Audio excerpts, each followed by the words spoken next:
Bem-vindos a esse curso à distância sobre o regime diferenciado de contratações públicas. Eu desejo a você um ótimo estudo e quero dizer que a gente está aqui para ajudar você a atingir todos os objetivos que você quis ao estar aqui com a gente. Mas, Cláudio, como é que surgiu essa ideia de fazer um EAD sobre o regime diferenciado de contratações? Pergunta é boa, mas antes eu queria me congratular com quem está nos assistindo, dizer que é uma satisfação estar aqui e acredito que esse período de 16 aulas vai ser muito bacana, não só para você que está nos assistindo, mas para a gente nesse intercâmbio digital, essa nova tecnologia que tem vindo ao nosso mundo atual. O RDC surge num momento de extrema necessidade de agilização de processos licitatórios. Copa do Mundo e Olimpíada com prazo, o governo sente uma certa dificuldade em encaminhar esses processos licitatórios e, com receio do atraso, procura uma legislação mais flexível. Disponibilizar a todos os gestores ferramentas que pudessem acelerar, otimizar esses prazos para que, ao final dos empreendimentos, a gente não tivesse surpresa desagradável.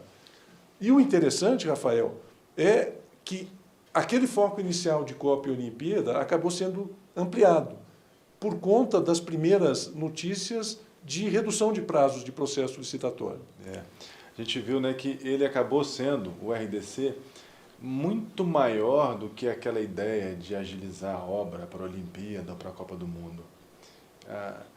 Quando a gente estuda o RDC e a gente está aqui para ver isso, a gente verifica que ele surgiu para aumentar a eficiência no gasto público. Não só a eficiência de contratar mais por menos, mas a eficiência de contratar com mais celeridade, para disponibilizar ao cidadão de forma tempestiva o dever do Estado em celeremente prestar um bom serviço público. E mais, nessa miríade de novas ferramentas que o regime diferenciado de contratações ele cria, ele dá especial ênfase ao princípio fundamental licitatório, que é a obtenção da melhor proposta. A melhor proposta agora, dentro dessa nova legislação, ela não é só o tão criticado e às vezes injustiçado menor preço da Lei 8666.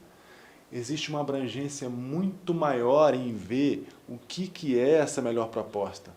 Foram incluídos aspectos relativos à depreciação, manutenção, sustentabilidade, de forma que o gestor vai ter mais condições de motivadamente, sempre motivadamente dizer o que vai ser essa melhor proposta. E uma questão interessante, todo normativo novo tem dificuldades de aplicação. O gestor não tem uma jurisprudência pacificada como tem hoje em relação ao 8666. Consolidada já, né? E eu acho que esse é um ponto muito importante da gente estar tratando e a responsabilidade de estar informando a você que está nos assistindo o que já está consolidado em termos de jurisprudência e o que ainda resta de pacificação. E para isso, eu acredito excelente a ideia da Fórum de trazer não apenas nós dois para podermos estar em contato com vocês, mas também diversos palestrantes para que seja possível, ouvindo a posição de cada um, achar um caminho comum, o que a gente chama de caminho seguro. É aquele caminho fácil de ser motivado, estruturado e que futuramente não será questionado sem aborrecimentos para quem está aplicando o RDC. E com quem entende do assunto, né? Tem a autoridade de dizer, de motivar e explicar cada melhor caminho a ser tomado. Isso mesmo. E para isso, a gente começa com uma pergunta para o professor Jacobi. Professor Jacobi, o que o senhor acha em termos de flexibilidade e de dificuldade dos gestores aplicarem o RDC? Como é que vai ser feita essa compatibilização entre quantidade de instrumentos e capacidade de motivação? Foi muito anunciado no Brasil que o RDC consegue reduzir o prazo das licitações. Na verdade, nós temos restrições a esse entendimento. Por quê? Porque os órgãos públicos estão, neste momento, sendo rotulados de incompetentes, porque usavam uma lei ultrapassada, eles estão licitando sem projeto básico, estão licitando com anteprojeto. Quando já tem projeto básico, o RDC consegue acelerar sim também a licitação, porque inicia com a fase da proposta. Portanto, os recursos são menores, são feitos numa só oportunidade no final do procedimento. Então é preciso ter serenidade para uma avaliação precipitada, para que não ocorra uma avaliação precipitada. Veja, o RDC, por dispensar o projeto básico, tudo pode ir para a rua agora, basta ter um anteprojeto. E ele tem uma vantagem procedimental que alguns estados já possuíam. Bahia já possuía, Maranhão já possuía, que era a possibilidade de inversão das fases da licitação. Isso é o que torna mais rápido o procedimento licitatório. E torna menos problemático quando o recurso é feito em apenas uma etapa. Acredito que o RDC é uma lei que traz modernidade ao país, mas é preciso certa cautela na avaliação dos números que são eventualmente apresentados. Outra questão importante para se avaliar é a questão da discricionariedade, porque o RDC é um regime aberto e ele permite a amplitude da discricionariedade para o servidor público. Nosso pensamento sobre isso é que isso é uma questão bastante tormentosa para o servidor público. Por quê? Porque o RDC, ao contrário da segunda medida provisória do pregão, o RDC não previu a necessidade de prévia qualificação de todos que vão operar o RDC. Limitou-se laconicamente a estabelecer que a comissão de licitação deve ter 2 membros qualificados, quando, na verdade, é toda uma estrutura que tem que ser qualificada. Portanto, os órgãos, antes de aplicar o RDC, deveriam ser obrigados a qualificar todos os seus servidores que vão interferir nas diversas etapas da qualificação. É voz corrente entre todos os órgãos de controle no Brasil que mais de 80% das irregularidades são devidas à falta de qualificação do servidor. Ou seja, é exatamente o ponto em que o RDC foi cego. Nós entendemos que é necessário maior investimento nessa área, senão nós vamos repetir os erros que temos cometido em todos os anos anteriores à nossa história. Editamos uma lei sem pensar em quem vai aplicá-la. E quem vai aplicá-la é cada um dos que estão aqui também assistindo esse curso. Perfeito, professor Jacobi, né? Gente, quando aumenta a liberdade, a responsabilidade do gestor aumenta em exata proporção. O gestor tem que estar mais capacitado para dizer o que é melhor para a administração. Se ao mesmo tempo ele ganha liberdade, essa maior liberdade ela está associada também a maior responsabilidade. A responsabilidade vem em conjunto com o dever de motivar cada passo que ele vai fazer.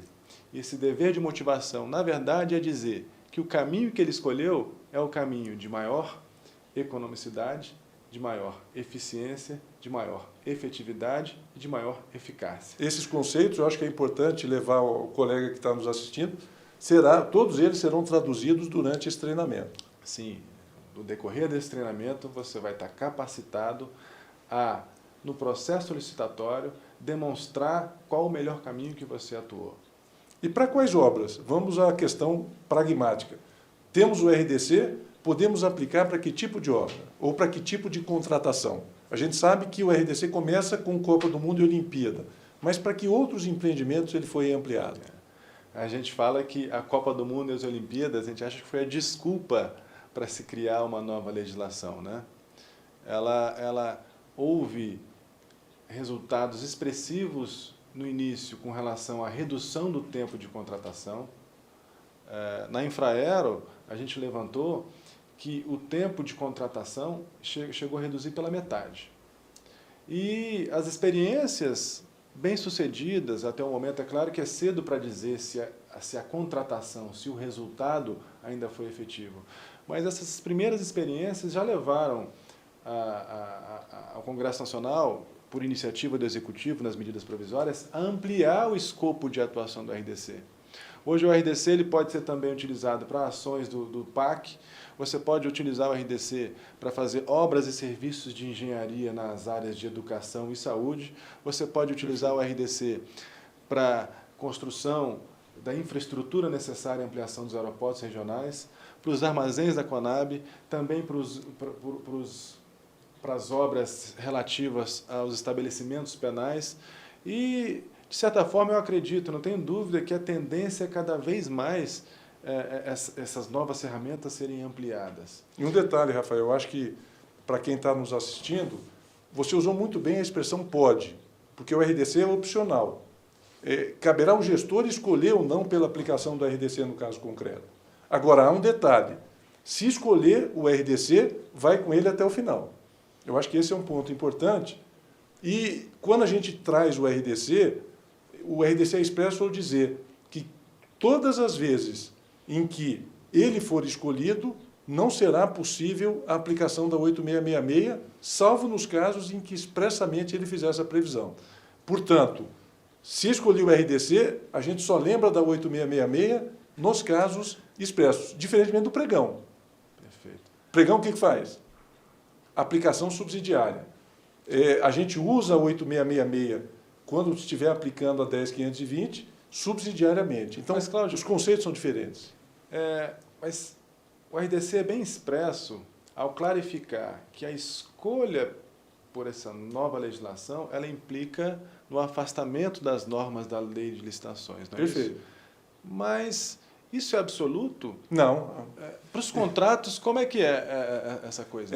A tua colocação também é interessante, porque o artigo 39 do RDC, a Lei 12.462, destaca que, em termos de contrato, fiscalização de contrato aditivo, serão aplicadas as regras da 8666.